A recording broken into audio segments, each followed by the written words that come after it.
하나님의 뜻은 반드시 이루어집니다. 아멘. 인간이 어떠한 일을 하더라도 하나님은 그 모든 과정, 인간의 행동 그 위에서 역사하시는 분이기 때문에 인간의 행동이 하나님의 뜻을 막을 수는 없죠.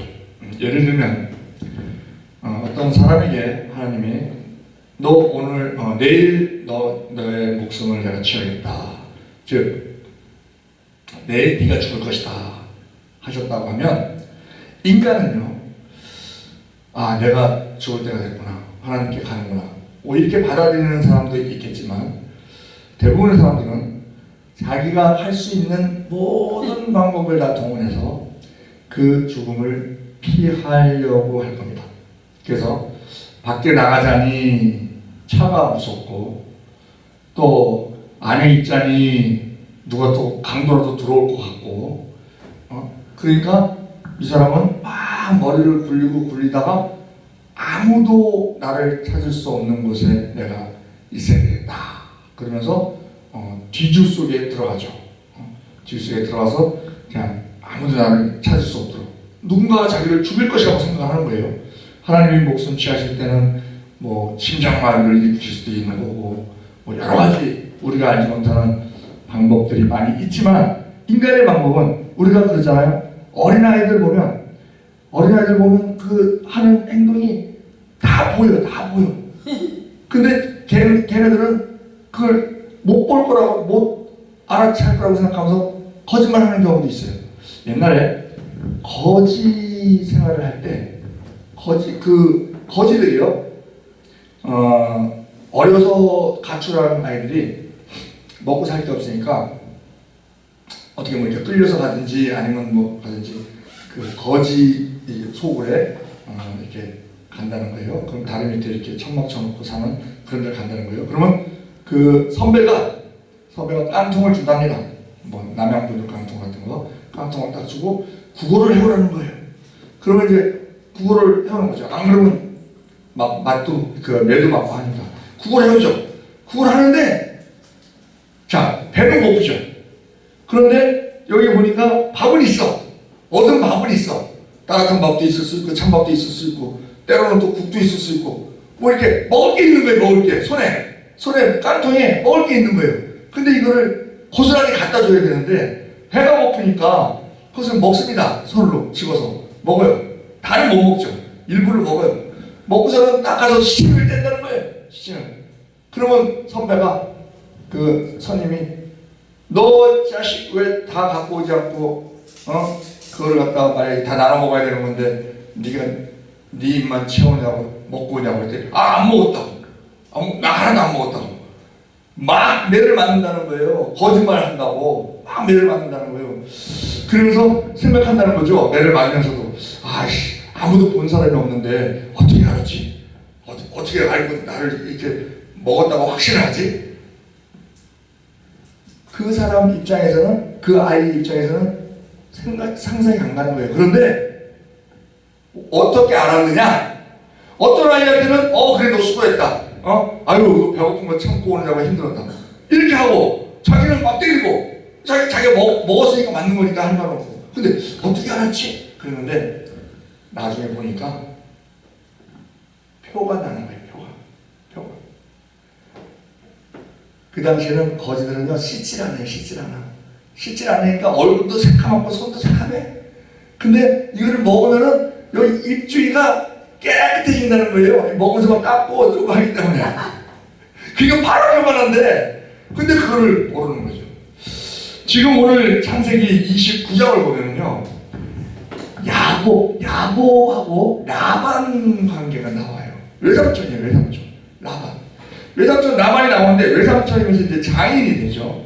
그런데 아니 야곱이요 그 아버지를 속였어요. 그리고 형한테 그 형 장자 축복을 받아냈죠. 그러다 보니까 형이 막 죽이겠다고 난리쳐서 지금 800km 되는 먼 땅으로 지금 피신해 온 그런 상태거든요. 심은 대로 거둔다 그러죠. 우리가 갈라디아서 6장 7절에 스스로 속이지 말라. 하나님은 만원의 여김을 받지 아니하시나니 사람이 무엇을 심든지 그대로 거두리라. 이 야곱이 속임을 심었어. 속임을 심었더니 자기 외삼촌이며 장인이 라반에게 속는 그러한 경우가 생깁니다. 그럼에도 불구하고 하나님의 뜻은 묵묵히 이루어지는 것을 우리가 볼 수 있어요. 지금 창세기 29장 단순한 결혼 이야기가 아닙니다. 이 야곱이 라헬하고 결혼을 하거든요.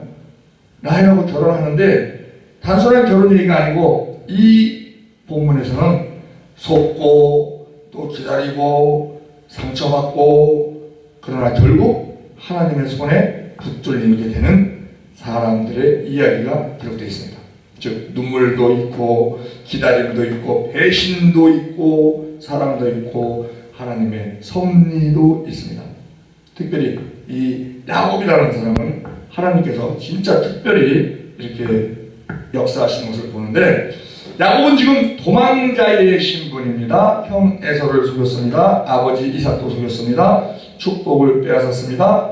그리고 결국 집을 떠나 외삼촌 라반의 집으로 도망왔습니다. 그런데 놀라운 사실은 속이고 도망친 야곱을 하나님께서 버리지 않으시더라는 거예요. 그리고 내가 너와 함께 있다 하는 그런 말씀을 주시는 것을 봅니다. 이 시간에도 마찬가지로 하나님은요 완벽한 사람만 사용하시는 것이 아닙니다. 실패한 자를 찾고 계십니다. 넘어진 사람을 다시 세우기를 원하십니다. 상처 입은 인생을 회복시키시기를 원하십니다. 왜? 하나님은 생명이시기 때문에. 지금 하나님은 광야 같은 인생길에서도 인도해 주시는데 이 1절에 보면 29장 1절에 보면 야곱이 길을 떠나 동방 사람의 땅에 이르러 그럽니다. 야곱은 지금 혼자입니다. 외롭게 길을 가고 있습니다. 두렵습니다. 미래가 보이지 않습니다. 성경은 짧게 말합니다. 야곱이 길을 떠나. 그런데 지금 이 원문의 뉘앙스를 보면 야곱이 새 힘을 얻어서 길을 떠나고 있다는 의미가 있습니다. 왜 그러냐면 창세기 28장에서 그 베델에서 야곱은 하나님을 만났기 때문에, 즉 하나님께서 야곱을 만나 주셨기 때문에, 그리고 내가 너와 함께 있어 내가 어디로 가든지 너를 지킨다 하는 말씀을 받았기 때문에 야곱은 도망자였지만 하나님이 그를 포기하지 않고 계시는 것을 느꼈기 때문에 지금 새 힘을 얻어서 나아가는 것입니다. 하나님께서는 실수한 사람, 넘어진 사람, 죄 가운데 흔들린 사람도 붙잡아 주십니다. 그러나 사탄은 말하죠. 너는 끝났어. 그러나 하나님은 말씀하십니다. 아직 아니다. 내가 너를 다시 세운다. 아멘. 우리가 광야 같은 길에 있다고 하면 있는 사람 있을 수 있습니다. 앞길이 보이지 않을 수 있습니다. 또한 사람에게 상처받아서 아픈 사람 있습니다. 기도해도 응답이 없는 것 같은 사람 있습니다. 그러나 우리가 기억해야 할 것이 있습니다. 하나님은 광야에서도 일하십니다. 길이 끝난 것 같아도 하나님은 그 길 위에서 우리를 인도하시는데, 그러한 고난 속에 인도하시는 것을 우리가 지나고 나면 하나님께서 우리를 훈련시키셨구나 하는 것을 알 수 있게 되는 것입니다. 지금 그런데 이 야곱이 우물가에서 라헬을 만납니다. 지금 이 야곱의 일생을 보면은요, 야곱이 계획적으로 생각했던 것대로 이루어지는 것이 아닙니다. 라헬 만나는 거는 꿈에도 생각 못했고, 결혼하는 거는 꿈에도 생각 못했고, 자기는 단지 형 에서가 죽이겠다고 난리를 치니까 목숨 구하기 위해서 그 생명 보존을 위해서만 라반의 집으로 가는 그러한 상태에 있는데, 29장 17절에 보니까 라헬을 만나는데 라헬은 곱고 아리따우니 그럽니다. 우물가에서 야곱은 라헬을 만납니다. 그리고 첫눈에 사랑하게 됩니다. 성경은 라헬이 아름다웠다고 기록합니다. 야곱은 라헬을 얻기 위해서 7년 동안 일하겠다고 말하죠. 그리고 7년은 짧은 세월이 아닙니다. 그런데 성경은 이렇게 기록합니다. 그가 그를 사랑하는 까닭에 7년을 며칠같이 여겼더라. 수일같이 여겼더라. 며칠처럼 7년을. 즉 사랑은 시간을 이기게 만듭니다. 아멘. 우리가 왜 힘듭니까? 하나님을 바라보는데 왜 힘듭니까? 하나님에 대한 사랑이 부족하기 때문에 그렇습니다. 하나님을 사랑하면 그 자체로서 만족이 오기 때문에 기다림은 문제가 되지 않습니다. 또한 이 사랑은요, 시간관 이 문제뿐만이 아니고 물리적인 것에도 힘이 있어요. 사랑의 힘. 할머니가요 15kg짜리 돌을 등에 지고 있으라고 하면 못 있습니다. 지역입니다. 그럼에도 불구하고 3살짜리 손자는 업고 있습니다. 남자아이 무게가 보통 한 14kg 정도 나간다고 하는데 그 아이는 업고 있습니다. 왜요? 손자를 사랑하기 때문에 그렇죠. 우리가 보아야 할 것은 야곱은 지금 라헬을 사랑하지만 사실 그 사랑 안에는요, 우리 인간의 사랑에는요 욕망이 들어있어요. 욕망.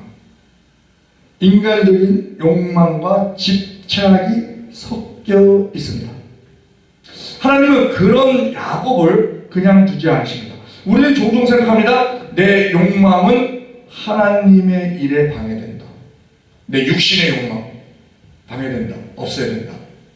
이러한 생각을 종종 하는데 그걸 없애기가 쉽지 않습니다.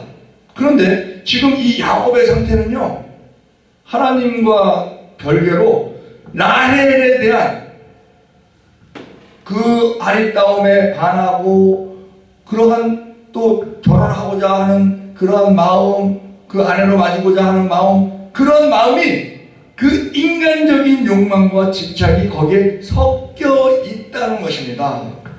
그런데 하나님은 그를 이루게 하셔요. 하나님은 우리의 욕망까지도 다루십니다. 어떤 사람은 돈에 대한 욕심 많습니다. 어떤 사람은 인정받고 싶은 마음에 강한 사람이 있습니다. 어떤 사람은 성공하고 싶은 마음, 사랑받고 싶은 갈망. 그러나 하나님은 그것을 통해서도 우리를 훈련시키십니다. 문제는 그 욕망 자체가 나쁘다기보다 그 욕망이 하나님보다 커질 때 그게 문제가 되는 것입니다. 왜냐하면 우리가 스트레스나 욕망이나 욕심이나 뭐 이런 것들은요, 앞으로 나아가게 하는 원동력 역할을 해줍니다. 아인슈타인이 그랬죠. 어제 같은 오늘에 만족하면서 더 나은 내일을 기다린다는 것은 정신병자들이 하는 행동이다. 우리가 흔히 어제 같은 오늘 그러면 이게 평안이다 이렇게 생각들을 합니다. 그러나 우리가 어떤 욕망이 없다고 하면 발전이 없는 거예요. 발전이.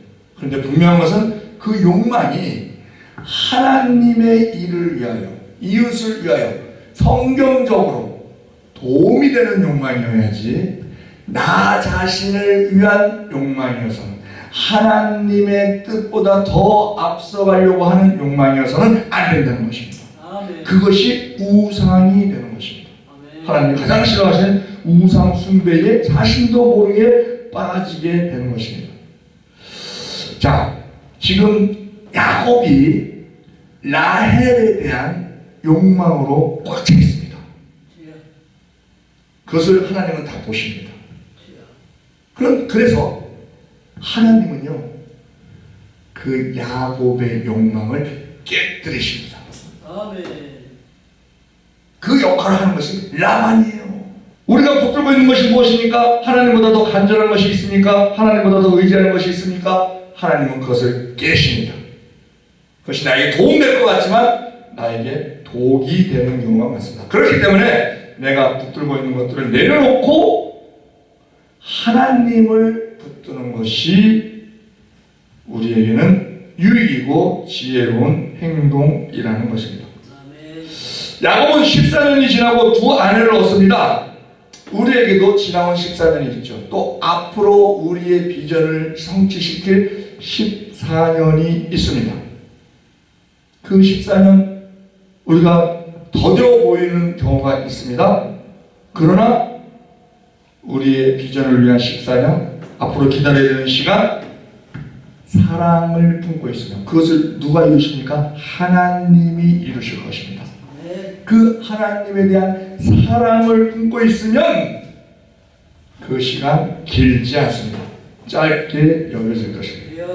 그리고 또한 하나님은 은혜의 하나님이시기 때문에 지금 라헬이 우물에서 예상치 않게 생각지도 않은 신부감을 만났습니다. 라헬을 만났습니다.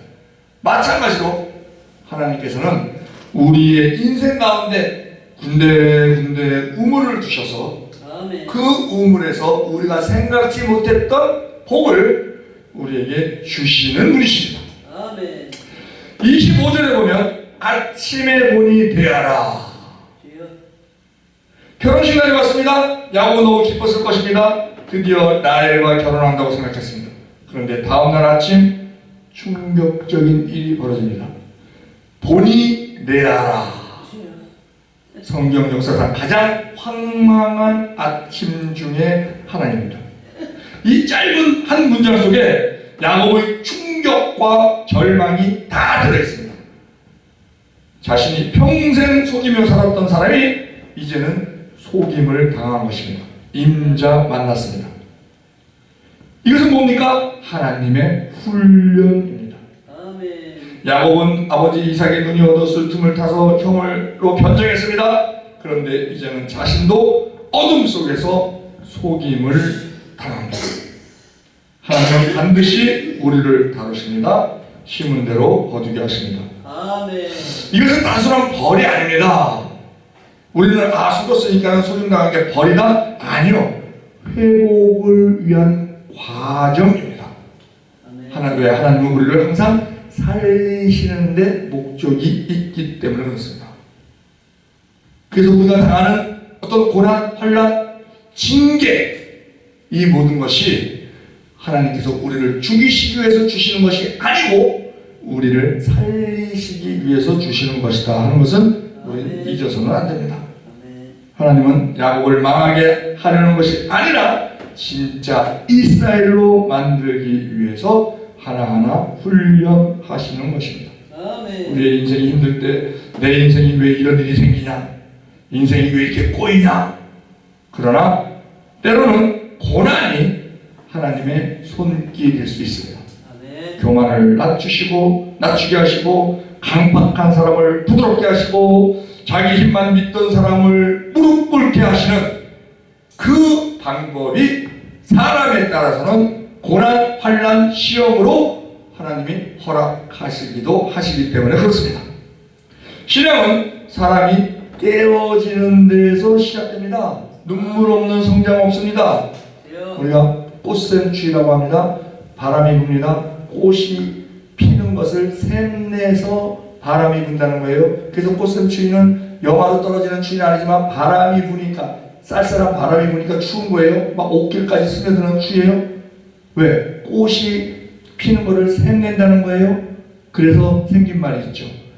흔들리지 않고 피는 꽃은 없다.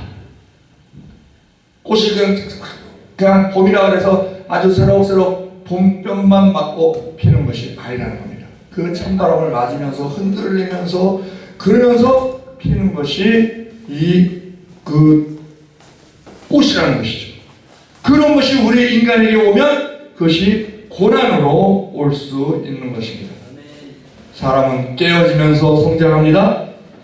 아픈 만큼 성장한다는 말 세상 사람들도 합니다. 눈물 흘릴 일이 생기면 느끼는 점이 많습니다. 회개 없는 발전 없습니다. 지금 야곱은 지금 처음부터 자신이 어떤 사람인가 하는 것을 자기가 속고 나니까 깨닫게 되는 겁니다. 왜? 사람은요, 양심이 있기 때문에 그걸 알게 됩니다. 그것이 하나님의 방법이죠. 하나님이 베드로를 찾아오셔서 요한복음 21장에서 3번 배신한, 예수님을 모른다고 말했던 그 베드로를 회복시키시기 위해서 찾아오셔서 어떻게 하십니까? 베드로를, 야, 네가 그럴 수 있냐? 너희들 좀 와봐라. 이렇게 안 하셨어요. 모닥불을 피십니다. 모닥불. 왜 모닥불을 피우세요? 베드로가 모닥불 앞에서 배신했거든요. 모닥불 쐬면서 예수님을 부인했거든요. 그 모닥불을 피시는 거예요. 그리고 베드로가 3번 부인했잖아요. 그러니까 3번 묻습니다. 베드로야, 네가 나를 사랑하느냐? 네가 나를 사랑하느냐? 다시 회복시켜 주시는 거예요. 베드로가 예수님을 3번 부인했던 것을 다시 찾아오셔서 입으로 3번 시인함으로 말미암아 어떻게 해요? 왜 그러십니까? 일꾼으로 쓰시기 위해서 그러시는 것이죠. 야곱은 지금 자신이 어떤 행동을 했는가 하는 것을 깨닫고 그의 느낀 점이 많이 있었을 것입니다. 자, 여기서 이제 결혼을 합니다. 야곱이 라헬과 결혼하고 또 레아와 결혼하고 또 라헬과 결혼합니다. 부인이 둘이 생겼어요. 부인이 둘이 생겼는데 야곱은요, 라헬을 사랑합니다. 레아는 시력이 좀 이렇게 흐린데요. 그러니까 우리로 따지면은 이 라헬은 아주 인물도 이쁘고, 그러니까 이 레아를 우리가 보면은 뭐 이렇게 안경을 끼고, 지금으로 따지면 안경을 끼고 있는데 팽팽 돌아가는 안경 끼고 좀 이렇게 어눌한 그런, 그리고 라헬은 아주 그냥 머리가 그냥 팽팽 돌면서 아주 영특한, 그래서 남자의 사랑을 아주 받아낼 수 있는 외모도 또 이쁜 상태에서 그러한 것이라고 우리가 볼 수 있는데, 하나님께서는요, 자, 그럼 우리가 레아와 라헬이 결혼을 해서 산다고 하면 야곱은 라헬을 사랑하니 아무래도 라헬에게 사랑을 더 줄 겁니다. 그러면 레아는 아주 약자가 된 상태로 소외당할 수도 있고 괴로울 수 있죠. 그런데 하나님은요, 창세기 29장 31절에 여호와께서 레아가 사랑받지 못함을 보시고, 우리가요, 우리한테 일하는 모든 일 낙심할 게 없습니다. 내가 억울하다, 불공평하다, 내가 너무 뒤처진다, 내가 무능하다, 우리 자식이 그렇게 보인다, 낙심할 거 없습니다. 왜 그렇습니까? 하나님이 다 보고 계십니다. 지금 이 레아를 보고 계신 거예요. 여호와께서 레아가 사랑받지 못함을 보시고, 당시 여자에게서 가장 큰 복은 뭡니까? 자녀 생산이에요. 자녀 생산이 가장 큰 복입니다. 그래서 이 사람들은요, 레아를 별로 안 좋아해요. 야곱도 라헬만 사랑합니다. 레아는 비교당하는 인생이에요. 열등한 존재예요. 선택받지 못하는 인생 같아 보입니다. 그러나 하나님은 레아를 보십니다. 아멘. 사람이 몰라줘도 하나님은 아십니다.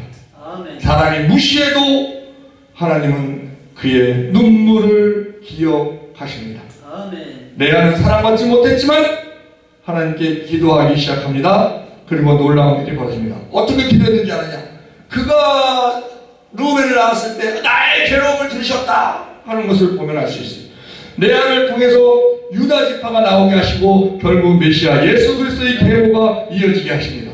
아멘. 세상은 라헬을 더 아름답다고 말했지만 하나님은 레아의 눈물을 사용하시는 것입니다. 아멘. 인간은 자신의 유익에 따라 상대방을 속이지만 하나님의 은혜는 그 속임보다 더 위에 있는 것입니다.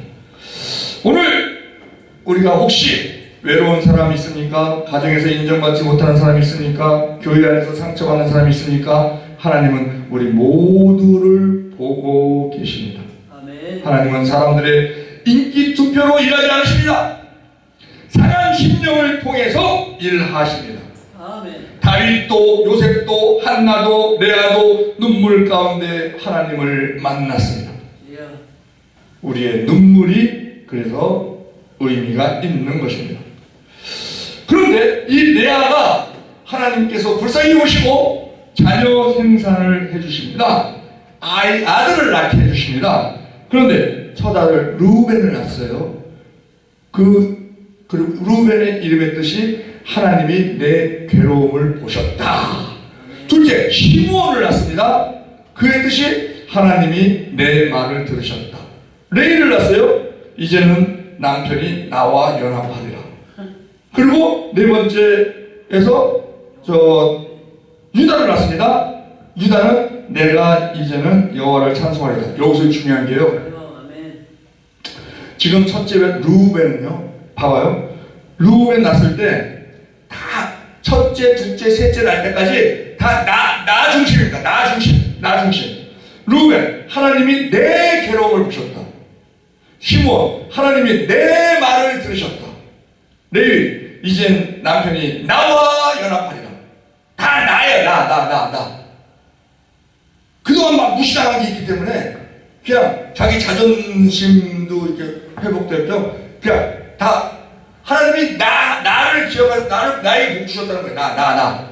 그런데 넷째 가서 이제 내가 이제는 여호와를 찬송하리로다. 아멘. 이제 시각이 하나님께로 가는 것을 봅니다. 아멘. 처음에는 사람의 사랑을 구하던 여인이 이제는 하나님 찬양으로 바뀌었습니다. 이것이 성장입니다. 아멘. 사람 중심에서 하나님 중심으로 바뀌는 것, 사람에게 어떻게 도움을 받을까 하는 그러한 마음에서 하나님께 도움을 받아야 되겠다. 아멘. 그러면 하나님이 사람을 통해서 주세요. 결국은. 그러나 하나님은 다 아시죠. 사람한테 기대는 건지 하나님께 기대는 건지. 환경이 아니라 하나님을 바라보는 것. 아멘. 그것이 성숙한 신앙입니다.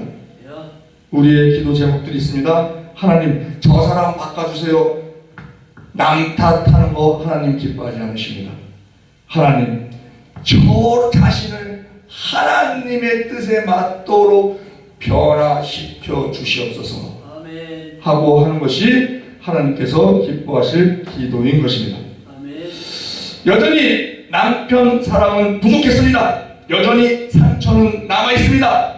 그러나 레아는 하나님을 바라보기 시작합니다. 그렇기 때문에 그러한 상처나 그러한 소외 이런 것들이 문제가 되지 않습니다. 아멘. 우리의 신앙 성숙은 환경이 변하는 것을 바라기 전에 먼저 우리의 시각이 바뀌어야 됩니다. 우리의 시선이 누구를 향하느냐. 결론을 맺겠습니다. 창세기 29장 결국 은혜의 이야기입니다. 도망자 야곱, 상처 입은 레아, 욕망 속에 살아가는 사람들. 그런데 하나님은 그 모든 상황 속에서 일하고 계십니다. 사람은 속여도 하나님은 속지 않으십니다. 사람은 실패해도 하나님은 실패하지 않으십니다. 사람은 버려도 하나님은 포기하지 않으십니다. 하나님이 지금 우리와 함께 계시다는 것, 내 안에 함께 계시다는 것, 이보다 큰 복이 없는 것을 우리는 분명히 알아야 합니다. 이 시간을 통해서 우리에게 주시는 네 가지 교훈은, 첫째, 사랑은 기다림을 이긴다는 겁니다. 아멘. 우리가 힘들 때 사랑이 부족하기 때문에 힘든 것이다. 사랑은 모든 것을 이기게 한다라는 것입니다. 아멘. 두 번째, 속임의 현장에도 하나님은 일하신다는 것입니다. 그러므로 남이 나를 속인다든지 아니면 사회적으로 부조리가 많고 불합리한 것이 많다든지 그거 한탄할 필요 없습니다. 하나님 다 보십니다. 그리고 하나님을 의지하고 하나님을 의뢰하고 하나님께 기도하는 자에게 하나님은 은혜를 베풀어 주십니다. 아멘. 세 번째, 하나님은 미약한 자를 쓰십니다. 레아처럼 외면당하고 약하고 상처받은 자들을 하나님은 보십니다. 그 하나님의 눈은 결코 그들에게서 떠나지 않습니다. 아멘. 마지막으로 고난은 회복의 출발점이라는 겁니다. 야곱이요, 아버지 이삭을 속임으로 말미암아 형 에서의 장자 축복을 받아내고 강탈하다시피 하고 결국은 도망자 신세가 되었습니다. 고난의 길이 올랐습니다. 그러나 그의 앞길은 결혼도 하고 아들도 낳고 나중에는 어떻게 됩니까? 12아들이 12지파가 되는 복을 받아요. 레아가 낳은 르우벤, 시몬, 네히, 유다, 이사갈, 스불론, 빌하가 낳은 단, 납달리, 실바가 낳은 가다셀, 라헬이라는 것을 베냐민, 이 12지파가, 그리고 그 이스라엘로 이 야복 강가에서 이스라엘로 이름을 다시 받고 변화됨으로 말미암아 지금 그 유대인들이 세운 나라 이름이 뭐예요? 이스라엘이에요. 이스라엘. 아멘. 이 사기꾼 야곱이 이렇게 되는 것. 하나님은요, 사기꾼 상태라고 버리는 것이 아니고 그를 훈련을 통해서, 고난을 통해서 그를 고쳐가시면서 쓰는 겁니다. 사람은요, 사람끼리는 사람 얘기합니다. 사람 고쳐 못 쓴다. 사람은 사람 고쳐서 못 씁니다. 아멘. 그러나 하나님 손에 잡히면 사울이 바울 되듯이 그렇게 바뀌는 것을 우리가 봅니다. 혹시 우리의 생활이 지금 야곱처럼 도망치는 신세인 사람이 있을 수 있습니다. 하나님 앞으로 돌아가면 됩니다. 레아처럼 상처받고 있는 사람이 있을 수 있습니다. 그러나 우리의 눈물을 보신다는 것을 기억하면 됩니다. 혹시 마음속에 우상이 있는 사람이 있을 수 있습니다. 하나님보다 더 붙잡고 있는 것을 내려놓는 것이 지혜라는 것을 알아야 됩니다. 그래서 그로 말미암아 하나님께서 우리를 위해서 예비하신 복이 많이 있습니다. 그 복을 하나도 빠뜨려 없이 다 받아서 누리고 많은 사람들에게 흘려보내는 복의 통로되는 우리 모두 되기를 우리 주 예수 그리스도의 이름으로 축원드립니다. 사랑의 하나님 아버지, 오늘 창세기 29장의 말씀을 통해 우리 자신을 돌아보게 하시니 감사합니다. 야곱처럼 연약하여 속이기도 하고 속임을 당하기도 하고 레아처럼 사랑받지 못한다고 느끼며 상처 입은 우리를 주님께서 우리를 보고 계시며 우리의 고난을 낭비하지 않으시며 우리를 하나님이 쓰시는 사람으로 빚어가고 계시며 여전히 붙들고 계심을 믿습니다. 하나님, 우리 안에 교만을 무너뜨려 주시옵고 사람보다 하나님을 더 바라보게 하여 주시옵소서. 우리의 상처를 만져주시고 황해 같은 인생 가운데서도 하나님을 신뢰하게 하여 주옵소서. 오늘 이 예배가 단순한 집회가 아니라 우리의 영혼이 다시 살아나는 시간이 되게 하여 주시옵소서. 부활하신 우리 주 예수 그리스도의 이름으로 감사하며 기도드리옵나이다. 아멘.